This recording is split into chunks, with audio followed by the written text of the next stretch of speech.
বৃষ্টি ভেজা বর্ষায় সকলকে স্বাগত জানিয়ে আজকে রান্নাবান্না শুরু করব। আর রান্নাবান্না করার জন্য সব কিছু নিয়ে চলে এসেছি রান্নাঘরে। আর সাথে সাথে একদম মানে মুষলধারে বৃষ্টি এসে গেল এক পশলা। কথা বলতে বলতে বৃষ্টিও ছেড়ে গেল। গাছের পাতা থেকে যে জলগুলো সেইগুলো টুকটাক করে পড়ছে, আর আমার চাল থেকে পড়ছে টুকটাক করে। আর বুবলু সোনা তো এসেছে, বুবলু সোনার সাথে এসে বুবলু সোনার ভাইকেও সঙ্গে করে নিয়ে এসেছে। দাঁত ভেঙে কি দাঁত ভেঙে গেছে বলছে, কি হবে তাহলে? বুবলু খাবে কি করে?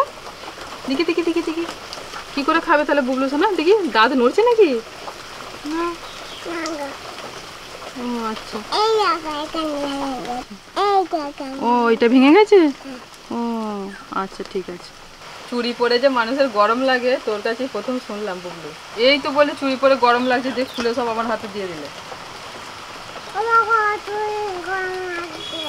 বাপরে বাপরে, বলে চুড়ি পরে গরম হচ্ছে। দেখুন একবার খুলছে, একবার আমার হাতে ধরতে দিচ্ছে। আপনারা বলেন না যে বুবলুর হাতে কেন দুটো নোয়া বা বালা কেন দিয়ে রাখুন? এই তো দেবো, কতবার যে খুলবে। এই করে করে অনেকগুলো হারিয়েও ফেলেছে। রূপোর বালা, 3 ধাতের নোয়া সব হারিয়ে দিয়েছে। ও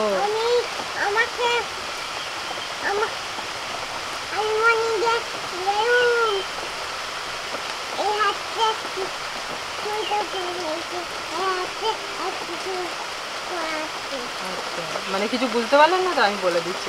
আমরা একটা মন্দিরে গিয়েছিলাম বুবলুকে নিয়ে ঘুরতে। তো বুবলুর দুটো হাতে দুটো চুড়ি ছিল, একটা 3 ধাতের নোয়া ছিল, একটা রূপোর বালা ছিল। ও একটা খুলে মন্দিরে দিয়ে এসেছে, মন্দিরেতেই ফেলে দিয়ে এসেছে। জন্য বলছে মন্দিরে গিয়েছিল, একটা আমি ওখানে হারিয়ে দিয়ে এসেছি। তো যাই হোক, বৃষ্টি ধীর গতিতে পড়তে থাকুক, এবার আমি রান্নাবান্না শুরু করি। আর আজকে যে রান্নাটা আপনাদের সঙ্গে শেয়ার করছি সেটা হচ্ছে একটা পুর ভরা ডিমের পরোটা।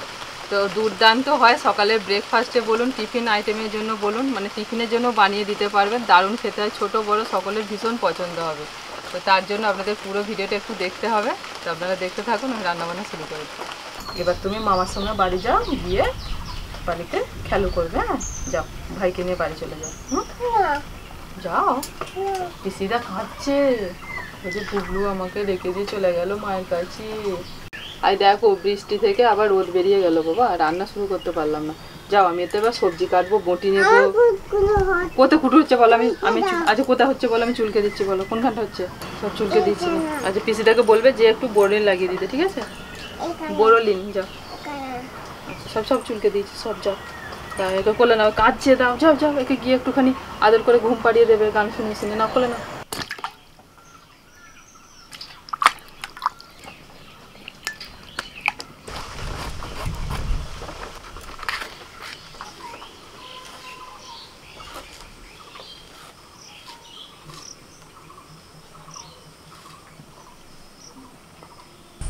কিছুতেই বুবলু সোনা বাড়ি যেতে চাইছিল না। অনেক বুঝিয়ে বাজিয়ে ছোট বেড়াল দেখাবো বলে ওর মামা তো নিয়ে গেল।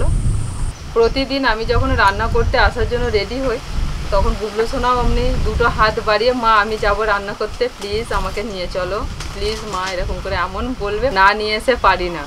তো মাঝে মাঝে মনে হয় যে নিয়ে আসবো না, কারণ রান্নার অসুবিধা হয় একটু। ও থাকলে প্রথমে তো একটুখানি দুষ্টুমি করে, এদিক ওদিক করে, আর কোনো কাজ শুরু করতেই পারি না।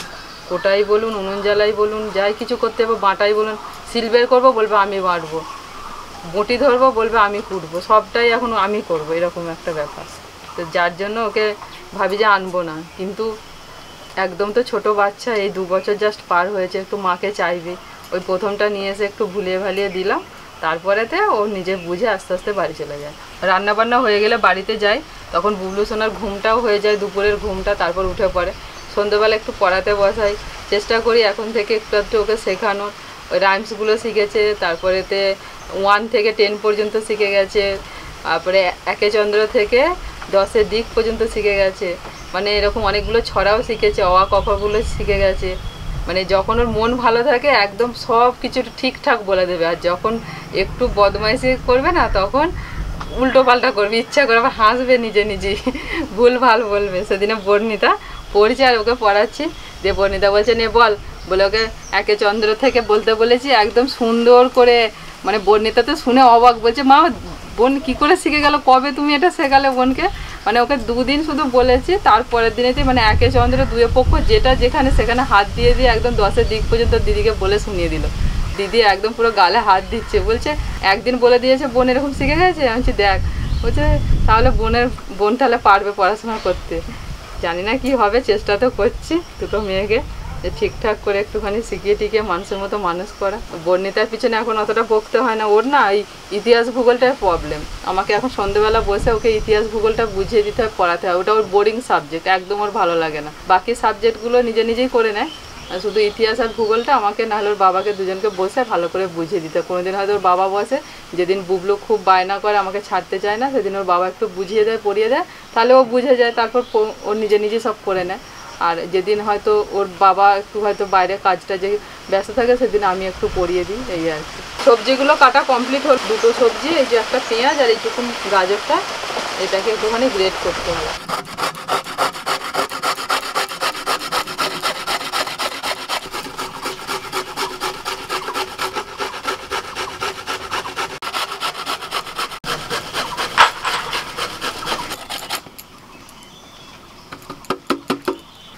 গাজরটা গ্রেট করা হয়ে গেল। মাঝারি সাইজের এই গোটা পেঁয়াজটাকে এবার গ্রেট করে নেব। গাজরটা এই দিক দিয়ে করেছিলাম, ওই জন্য এত সরু সরু হয়েছে, আর পেঁয়াজটা করছি এদিক দিয়ে।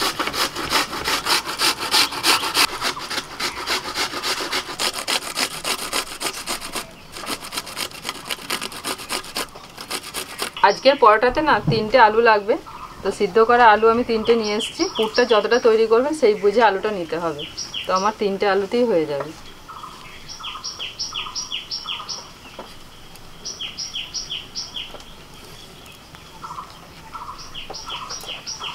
এবার আলুগুলোকে একটু গ্রেটার দিয়ে গ্রেট করে নিচ্ছি।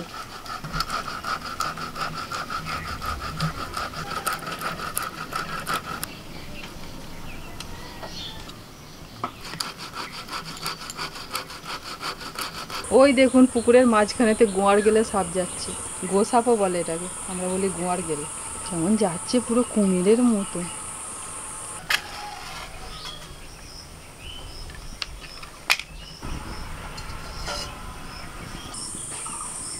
কড়াইতে অল্প করে সরষের তেল দিয়ে দিলাম, ফোড়নে দিচ্ছি গোটা জিরে, ক্যাপসিকাম, পেঁয়াজ, গাজর, টমেটো আর কাঁচা লঙ্কা সব সবজিগুলো একসাথে দিয়ে দিচ্ছি।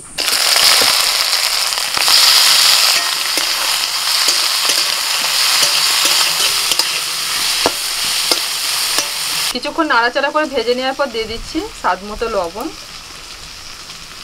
অল্প একটু হলুদ গুঁড়ো, ধনে গুঁড়ো, সামান্য পরিমাণে জিরের গুঁড়ো, আর অল্প করে দিচ্ছি একটু লাল লঙ্কার গুঁড়ো। মশলা দেওয়ার পর সবজিগুলো আরেকটু নাড়াচাড়া করে নিয়ে এবার আমি দিয়ে দিচ্ছি আলুটা।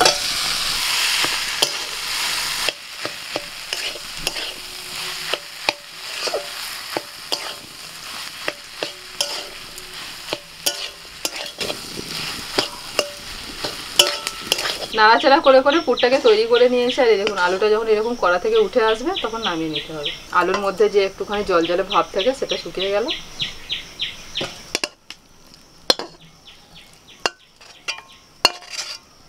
এখানে 250 গ্রাম ময়দা নিয়েছি, আর এই ময়দার মধ্যে এখন আমি দিয়ে দিচ্ছি ছোটো চামচের 1 চামচ গোলমরিচের গুঁড়ো, লবণ, কাঁচা লঙ্কা কুচি, পেঁয়াজ গ্রেট করা আর গাজর গ্রেট করা দিয়ে দিচ্ছি। এবার ডিম ভেঙে দিয়ে দিচ্ছি, 2টো ডিম দিয়ে দিলাম। প্রথমে একটু ভালো করে মিশিয়ে নেব। এবার এর মধ্যে দিয়ে দিচ্ছি জল।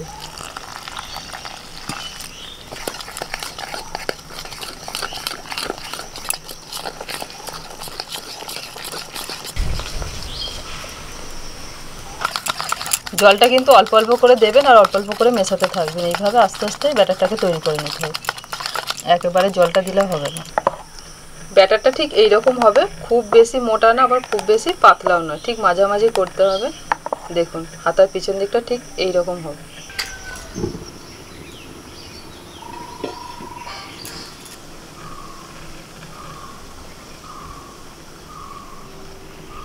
উনান জ্বালিয়ে আমি একটা ফ্রাই প্যান বসিয়ে দিয়েছি, এবার ওর মধ্যে একটু তেল ব্রাশ করে দিচ্ছি। পরোটাটা আমি ভাজবো হচ্ছে সাদা তেলে, আর খুব বেশি তেল লাগে না, অল্প তেলেই কিন্তু হয়ে যায়। খুব ভালো করে চারিদিকে ব্রাশটা করে দিচ্ছি। ব্যাটার থেকে এক হাতা নিয়ে তাওয়ার মধ্যে দিয়ে দিলাম, 4 সাইডে এইভাবে ঘুরিয়ে ঘুরিয়ে একটু বাড়িয়ে দেবো।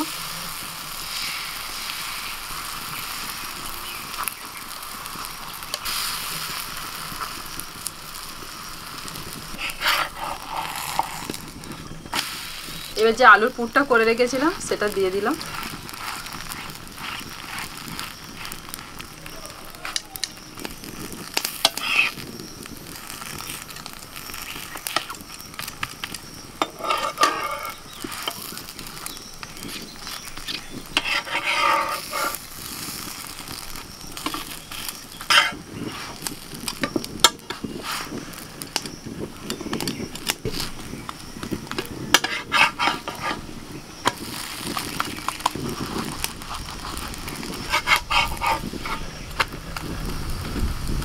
তো এইভাবে ভাঁজ করে ভেজে নিয়ে এবার আমি তুলে নিচ্ছি। একটা পরোটা করার পর বুঝলাম যে ব্যাটারটা একটু মোটা লাগছে, সেই জন্য আরেকটু জল দিয়ে পাতলা করে নিলাম। তো আবারও তেল দিয়ে দিয়েছি। আর খুব তাড়াতাড়ি কিন্তু ঘোরাতে হবে, নাহলে এটা কিন্তু তাড়াতাড়ি টেনে যাচ্ছে। ঘুরিয়ে তাড়াতাড়ি করে বড় করে নিতে হবে, তাড়াতাড়ি করে ঘুরিয়ে এটাকে বড় করে নিতে হবে, নাহলে কিন্তু খুব তাড়াতাড়ি এটা এই যে টেনে যাচ্ছে আর ঘুরতে চাইবে না। প্রথমে একরকম ভাঁজ আপনাদের দেখিয়েছি, আবার একরকম ভাঁজ আপনাদের দেখিয়ে দিচ্ছি। আবারও আলুর পুরটা দিয়ে দিচ্ছি। এইভাবে আলুর পুর দিয়ে ভালো করে চালিয়ে দিতে হবে।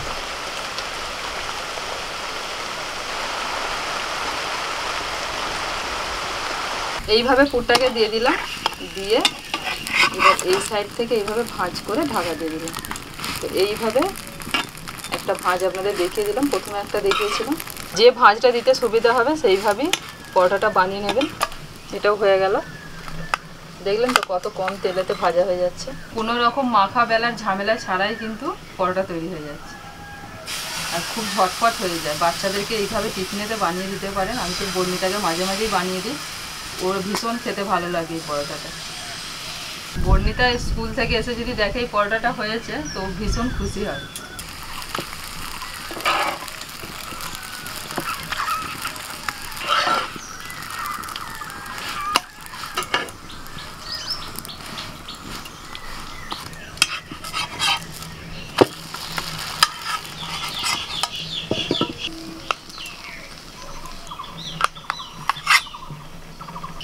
দু রকমের পরোটাই আমি করলাম, এগুলো মোট 5টা হলো, আর এদিকে 4টে হয়েছে, আর একটা করবো। পরোটা তৈরি হয়ে যাওয়ার পর এই যে এইরকম ভাবে আমি সাজিয়ে নিয়েছি দু রকমের পরোটাকে।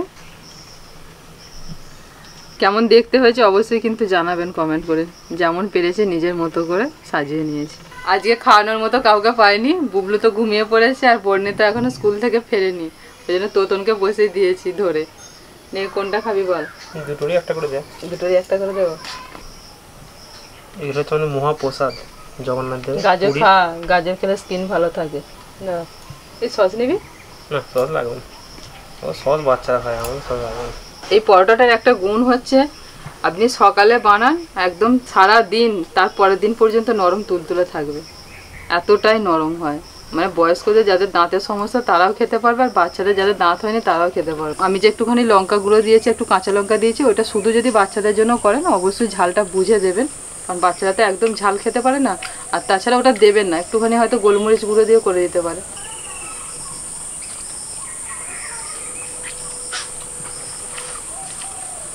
বল খেতে চাইছিলে না তো, কেমন লাগছে বল? যা খেয়ে বুঝতে পারছি একটা খেলে হয়ে যাবে, আর দুটো খেতে হবে না। ভেতরে আলুর পুর আছে, একটা খেলেই বের হয়ে যাবে।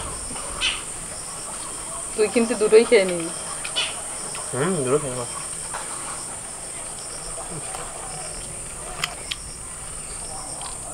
মনে হচ্ছে এটা খেতে পারবো না, বুঝলে একটা দিয়ে সাইজ করে দিলাম। তবুও চেষ্টা করছি, দেখা যাক। পেট ভরে ভাত খেয়ে ফেললি তো। তোতনে দুপুরে খাওয়া দাওয়াটা শেষ হয়েছে, তারপরে এদিকে আমার রেসিপিও শেষ হয়েছে, তারপরেই ওকে বসিয়ে দিয়েছে। ওই জন্য ও একটু মানে খেতে পারছে না, একটু চাপ হয়ে যাচ্ছে। এই জন্য যেটুকুন খাস খা, বাকি পরে খাবি। আর এটা যদি খিদের টাইমে দিতিস খান পালে খাওয়া যেত, হেভি হয়েছে। তোকে তো বললাম অল্প অল্প করে ভাত খা, আজকে তুই খাবি। জানবো কি করে এত বড় টেস্ট, আমার ভাতটা খেতাম না। নিন রান্না শেষ হলো, এবার বৃষ্টিও এসে গেল, এবার ভিজে ভিজে বাড়ি চলে যাব। আজকে আমার এই পরোটা রেসিপি আপনাদের কেমন লাগলো অবশ্যই কমেন্ট করে জানাবেন। তোতনের তো খুবই ভালো লেগেছে। সকলে ভালো থাকবেন, সুস্থ থাকবেন, আবারও পরবর্তী ভিডিওতে আপনাদের সঙ্গে দেখা হচ্ছে। টাটা।